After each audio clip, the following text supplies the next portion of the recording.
Shalom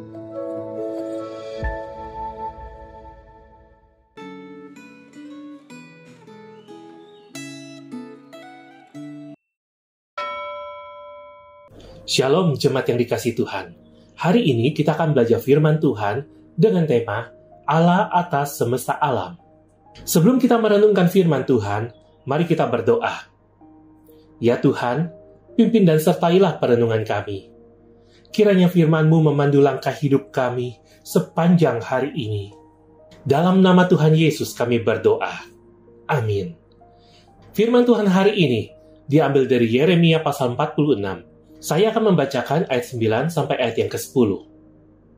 Majulah hai kuda-kuda, majulah hai kereta-kereta, majulah berperang hai pejuang-pejuang.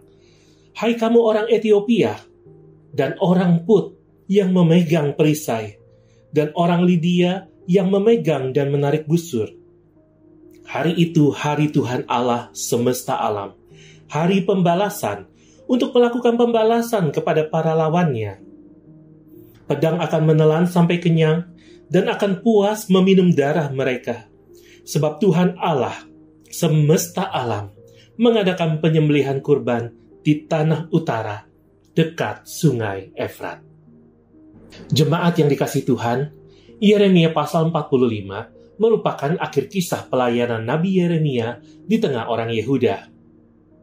Pasal 46 sampai 51 berisi nubuat terhadap bangsa-bangsa lain.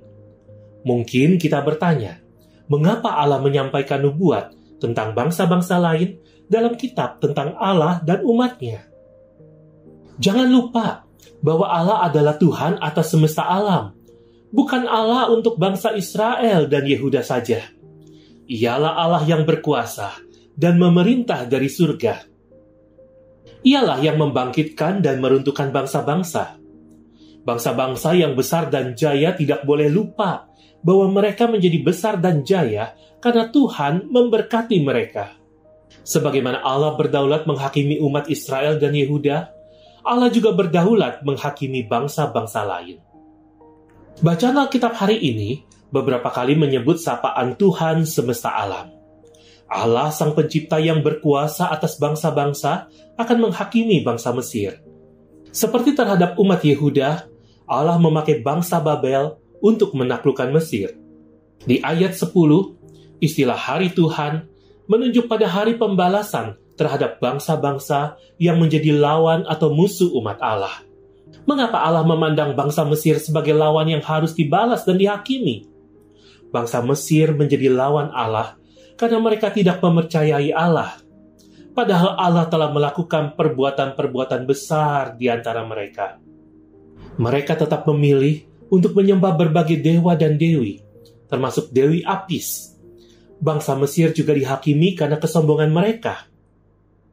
Mereka mengandalkan kekuatan militer, berupa pasukan yang dilengkapi dengan kereta kuda untuk berperang. Perhatikan bahwa pasukan Mesir yang percaya diri untuk maju berperang itu langsung berbalik dan gentar ketika menghadapi pasukan Babel. Tidak ada manusia atau bangsa yang dapat bertahan menghadapi Tuhan semesta alam. Semua bangsa dan suku bangsa harus datang dan menyembah Tuhan. Kelak, ketika Tuhan Yesus datang untuk kedua kali, semua bangsa, semua suku akan datang dan bertelut di hadapannya. Kedaulatan Allah atas bangsa-bangsa berarti bahwa Ialah yang menentukan siapa yang akan memimpin suatu bangsa. Kedaulatan Allah atas bangsa-bangsa yang tercermin dalam bacaan Alkitab hari ini merupakan dorongan bagi kita untuk berdoa bagi bangsa dan negara kita. Apakah Anda sudah secara rutin berdoa agar Allah memberi hikmat kepada para pemimpin negara kita? Sehebat-hebatnya manusia, kita hanyalah ciptaan dari debu tanah. Apakah Anda selalu bersikap rendah hati di hadapan Allah? Soli Deo Gloria, kemuliaan hanya bagi Tuhan. Mari kita berdoa. Ya Tuhan, kami bersyukur punya Allah yang seperti Engkau.